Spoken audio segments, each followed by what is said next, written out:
He was a respected scientist, an expert in his field, invited to the United States to share his work at a major conference. He had his visa, his plane ticket, and his presentation all ready to go, but he never made it past the airport. Instead, he was stopped, interrogated, and ultimately blacklisted from the entire country. The official reason? It all came down to a single, private text message they found on his phone. This is the true story of how your personal phone can become a one-way ticket back home, and how a private chat can get you banned from a country. Imagine how that feels. You've just landed after a long flight, you're tired, but you're also buzzing with excitement. You're a leader in your field, maybe a scientist, an artist, or an entrepreneur. You've been invited to the US for a prestigious event, and this trip could be a huge milestone for your career. You walk up to the border control desk, hand over your passport, and expect the usual "Welcome to the United States." But that's not what happens. The officer looks at you, then at his screen, and says 4 words that change everything. "Sir, please step aside." You're pulled out of line, led away from the other travelers, and taken into a small, windowless room. You don't know it yet, but your life is about to get incredibly complicated. Our story is a composite, a dramatization of events that have really happened to travelers at the U.S. border. We'll call our protagonist Dr. Alastair Finch to represent the real people who've gone through this. Alastair is a brilliant academic from Europe. He's dedicated his life to his work, earning awards and the respect of his peers all over the world. This trip wasn't a vacation, it was the highlight of years of research. He was invited to be a keynote speaker at one of the biggest scientific conferences in the world, happening this year in Houston, Texas. For Alastair, this was supposed to be routine. He'd traveled to the US dozens of times before without a single problem. He had a valid visa, a return ticket, and a hotel waiting for him. He packed his bags, gave his presentation one last look, and said goodbye to his family.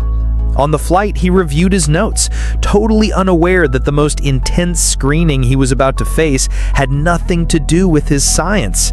He figured he had nothing to hide, and that his right to privacy would, of course, extend to his personal chats. He was wrong. The moment he landed on American soil, the rules he thought he understood no longer applied.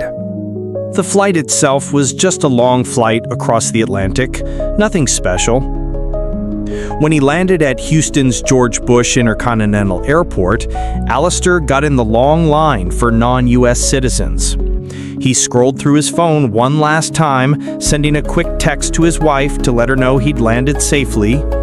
He approached the U.S. Customs and Border Protection (CBP) officer with a friendly smile, handing over his passport and visa.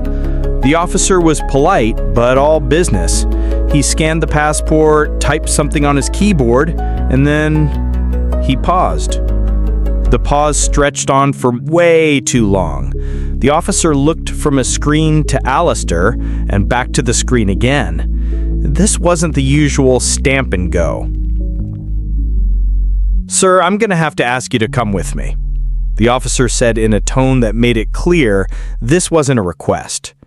Alastair's stomach dropped. He was led into a secondary inspection area, a sterile, quiet room where other travelers sat around, looking anxious. He still wasn't in a full-blown panic. He thought it must be a random check, some bureaucratic mix-up that would be sorted out in a few minutes.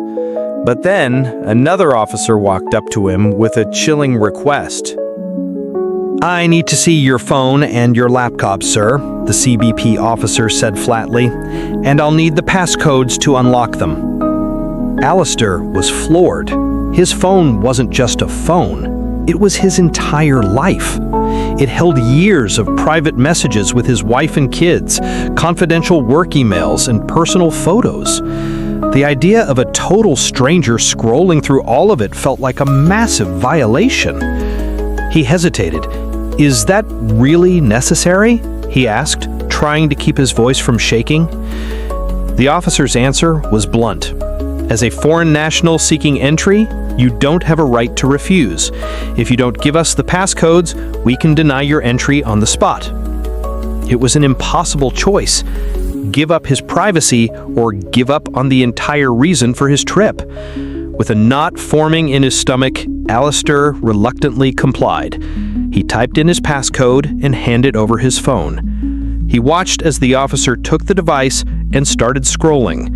Minutes stretched into what felt like hours. The officer's face gave nothing away as he swiped through photos, then emails, and finally opened his private messaging apps. And that's when he found it. The officer stopped on a chat Alistair had with a close friend back home a few weeks earlier. His friend had joked, "Don't get too comfortable over there in Texas." In response, Alistair had typed back a sarcastic throwaway line, "Haha, I might just stay forever." Kidding, of course. It was a private, silly remark, never meant for anyone's eyes but his friends. The officer looked up, his expression now cold. "What is the meaning of this message, sir?" Alistair cried to explain. It was a joke, just a dumb, sarcastic comment between friends. It didn't mean anything. But his explanation didn't matter. In that room, context was gone. His words were being twisted into proof of immigrant intent, the idea that he was secretly planning to stay in the U.S. illegally. The interrogation started, and the questions were relentless. Are you planning to overstay your visa? Are you secretly seeking employment in the United States? Why does this message contradict the official purpose of your visit? Every answer Alistair gave was dismissed. His private, off-the-cuff joke was now being used as evidence that he was a potential threat to the integrity of the immigration system. In this tiny room, he wasn't an award-winning scientist anymore. He was a suspect. The officer stomped on a chat Alistair had with a close friend back home a few weeks earlier. His friend had joked, "Don't get too comfortable over there in Texas." In response, Alistair had typed back a sarcastic throwaway line, "Haha, I might just stay forever." Kidding, of course. It was a private, silly remark, never meant for anyone's eyes but his friends. After hours of questioning, the decision was made. The supervising officer came over, holding Alistair's passport. "Dr. Finch," he said, "based on the information discovered on your electronic devices, you are deemed inadmissible to the United States under the Immigration and Nationality Act. Your visa is canceled, effective immediately. You will be returned to your point of origin on the next available flight." The words didn't feel real. Banned. It was impossible, all because of a stupid joke. He tried to protest, to reason with them, but their minds were made up. He was escorted to a detention area to wait for his deportation flight. He wasn't allowed to make a phone call. His phone and laptop weren't immediately returned. The professional achievement he had worked so hard for had just vanished, replaced by a feeling of humiliation and shock. He was put on a plane back to Europe the next day. His conference name tag was still in his briefcase. His speech would never be delivered. So how is this even legal? The scary truth is that it's all allowed under U.S. law.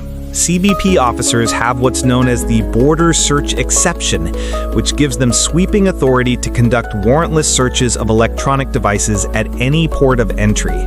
It's a power the government has at the border that would be unconstitutional almost anywhere else. For non-U.S. citizens, refusing to let them search your phone almost certainly means you'll be denied entry.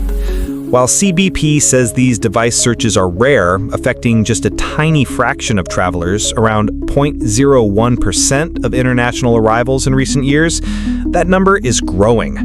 In the 2023 fiscal year, it meant over 41,000 devices were searched.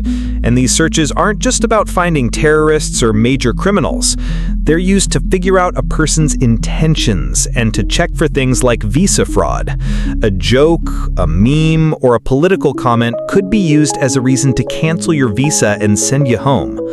The fallout for Alistair was devastating. Professionally, it was a huge embarrassment. But the real-world consequences are no joke. In 2019, a Palestinian student named Ismail Ajawi was denied entry to the U.S., where he was scheduled to start classes at Harvard, reportedly because of political social media posts made by his friends. This story, while dramatized, is built from the documented experiences of real travelers and the established policies of U.S. border enforcement.